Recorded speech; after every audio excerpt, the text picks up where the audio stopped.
दोस्तों, आज की इस वीडियो में हम जानने वाले हैं सीक्वेंस फार्मूले के बारे में और एग्रीगेट फार्मूले फार्मूले के बारे में। जनरली आप क्या करते होंगे, जैसे हमने ये टेबल बनाई हुई है और इस टेबल के सामने हमको सीन नंबर लेने हैं, तो सीन नंबर लेने के लिए आपको इस तरीके से ज़्यादातर यूज़ करते हैं।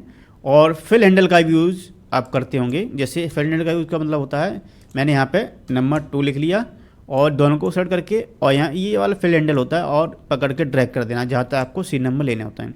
तो जनरली जो बिगनर्स होते हैं वो आपको ऐसे करते हुए नज़र आएंगे, लेकिन हम आज आपको बताने वाले हैं ये ऑटोमेटिक सीन नंबर ये क्रिएट होते चले आएंगे। जैसे हमने यहाँ पे नाम लिखा जाएगा उस तरीके से।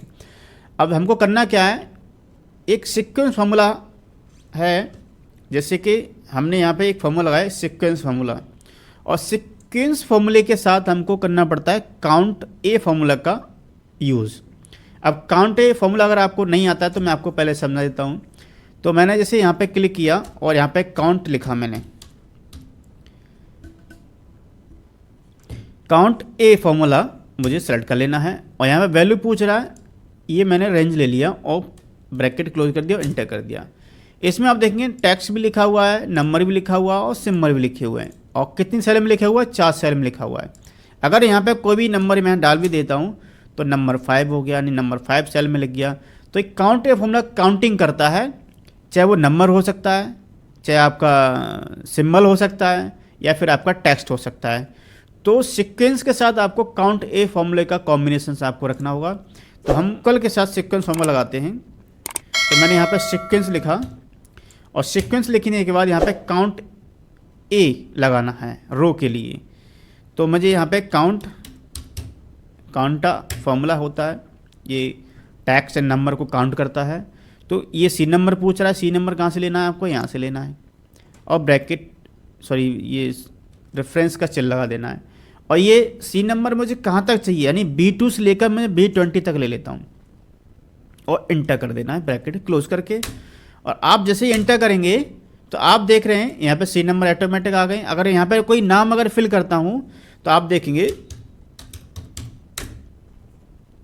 सी नंबर आ गया और मैंने यहाँ पे और भी नाम लिखा। तो इस तरीके से यहाँ पे आप सी नंबर क्रिएट कर सकते हैं इस तरीके से। और इसके बीच में से अगर कोई भी अगर रो में डिलीट भी कर देता हूँ तो सी नंबर ऑटोमेटिक चेंज हो जाना चाहिए। तो आप देखेंगे मैंने ये डिलीट कर दिया तो आप देख रहे हैं सी नंबर चेंज भी हो चुका है। यहाँ पर मैं हटा देता हूँ इसको, सी नंबर चेंज होगा। मैं नंबर 5 सी नंबर है वो हटा देता हूँ अतुल वाला, आप देखेंगे पूरा रो मैंने डिलीट कर दिया। तो इस तरीके से रो नंबर आपका चेंज, यानी सी नंबर जो थे आपके वो चेंज हो रहे हैं। और सेकंड फार्मूला आपको सेकंड फार्मूले के बारे में हम जानेंगे, एग्रीगेट फार्मूला है।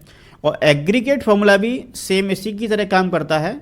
इसमें हमने सीक्वेंस फार्मूले में क्या किया, हमने यहाँ पे काउंट ए का यूज़ किया, लेकिन एग्रीगेट फार्मूले में ऐसा नहीं करना होता है। एग्रीगेट का एक फंक्शन आपका है एग्रीगेट, तो मैंने यहाँ पे एग्रीगेट लिखा। और एग्रीगेट में आप देखो फंक्शन नेम पूछ रहा है, यानी आपको यहाँ पे फंक्शन नेम का मतलब है आपको कौन सा फंक्शन यहाँ पे यूज़ करना है। सेकंड फार्मूले के बारे में हम जानेंगे, एग्रीगेट फार्मूला है। और एग्रीगेट फार्मूला भी सेम इसी की तरह काम करता है। इसमें हमने सीक्वेंस फार्मूले में क्या किया, हमने यहाँ पे काउंट ए का यूज़ किया, लेकिन एग्रीगेट फार्मूले में ऐसा नहीं करना होता है। एग्रीगेट का एक फंक्शन आपका है एग्रीगेट, तो मैंने यहाँ पे एग्रीगेट लिखा। और एग्रीगेट में आप देखो फंक्शन नेम पूछ रहा है, यानी आपको यहाँ पे फंक्शन नेम का मतलब है आपको कौन सा फंक्शन यहाँ पे यूज़ करना है। जैसे हमने सीक्वेंस में काउंट ए का यूज़ किया था, तो उसी तरीके से यहाँ पे देखो फॉर्मूले की लिस्ट आ रही है फंक्शंस की, यानी आप एवरेज, काउंट ए, मैक्स, मिनिमम, प्रोटेक्ट फार्मूला, तो बहुत सारे यहाँ पे फॉर्मूले यहाँ पे अवेलेबल हैं। और उनके सामने आपको एक नंबर लिख के आ रहा होगा 1 2 3 करके। तो काउंट ए फार्मूला मुझे इसमें लगाना, तो काउंट ए के लिए क्या चाहिए मुझे 3 नंबर, तो यहाँ पर 3 टाइप कर देना है, कॉमा लगा देना है। अब ऑप्शन पूछ रहा है आपको किस टाइप का ऑप्शन आपको लेना है, तो मुझे यहाँ पर लेना है इग्नोर हेडेंस रो के लिए। तो हेडेंस के लिए क्या दे रखा है, हेड के लिए नंबर 5 दे रखा है और कॉमा लगा देना है। और इसके बाद यहाँ पे एरिया पूछ रहा है, यानी कौन से एरिया का आपको सीन नंबर लेना है, तो मुझे इस सेल का लेना है। तो इस सेल को मुझे क्लिक कर देना है, अनुपात लगा देना, और पहला वाला C3 है उस पर मुझे क्या करना है, F4 से उसको सेल को रेफरेंस को फिक्स कर देना है F4 से, और ब्रैकेट को कर देना होगा क्लोज इस तरीके से, और आपको इंटर कर देना है। आप जैसे इंटर करेंगे और उसके बाद आप देखेंगे यहाँ पर पकड़ के ड्रैग कर देना है। तो आप देख रहे होंगे इसमें लास्ट में आपको दिख रहा है यहाँ 10 के बाद इसमें कोई मैंने लिखा ही नहीं कोई नाम, तो रिपीट कर रहा है 10 नंबर। तो मैं ये चाहता हूँ कि यहाँ पे अगर कोई नाम नहीं लिखा हुआ है, नहीं ये सेल्स मेरी ब्लैंक है, तो इसके सामने मेरा ब्लैंक ही आना चाहिए सेल्स। जैसे मैंने यहाँ पकड़ के ड्रैग किया, जितना भी पकड़ के ड्रैग करेंगे तो सेल में देखिए आप सीक्वेंस में आपका C नंबर लास्ट का वो रिपीट हो जाता है। तो ये चीज़ नहीं होनी चाहिए। तो उसके लिए आपको क्या करना पड़ेगा, एग्रीगेट फॉर्मूले के अंदर आपको लॉजिक फॉर्मूला होता है आपका, लॉजिक फॉर्मूला है आपका इफ़ फॉर्मूला। तो इफ़ फॉर्मूला क्या काम करता है लॉजिक के लिए, तो मैंने यहाँ पे इफ़ फॉर्मूला लगाया, और इफ़ फॉर्मूले के साथ यहाँ पे एक लॉजिक लगाना है। अगर C3 के बराबर अगर सेल्स मेरी अगर ब्लैंक है तो सेल्स मेरी ब्लैंक ही रहनी चाहिए, कॉमा, और लास्ट में मुझे डबल ब्रैकेट लगा देना है और एंटर कर देना है, और उसके बाद यहाँ से फिल हैंडल से पकड़ के इसको ड्रैग कर देना जहाँ तक आपको सीक्वेंस में C नंबर लेने हैं। तो आप देख पा रहे हैं यहाँ पे जैसे 10 नाम लिखे हुए हैं, मैं 10 नाम लिखे हुए हैं, और इसके बाद भी अगर कोई नाम मैं लिखता हूँ अगर मैं, तो उसका सीक्वेंस नंबर जो C नंबर है वो आपका ऑटोमेटिकली आ जाएगा। तो मैंने यहाँ पे नाम लिखा, इस तरीके से आप देख पा रहे होंगे यहाँ पे ये नाम लिखा जा रहे हैं और आप देख रहे हैं। तो इस तरीके से C नंबर ऑटोमेटिक चेंज भी हो रहा है। अब मैं यहाँ पे नंबर यहाँ से C नंबर में हटा भी देता हूँ, यहाँ से सॉरी नाम में हटा देता हूँ, तो C नंबर ऑटोमेटिक डिलीट हो जाएंगे, यानी आपके ब्लैंक हो जाएंगे सेल्स।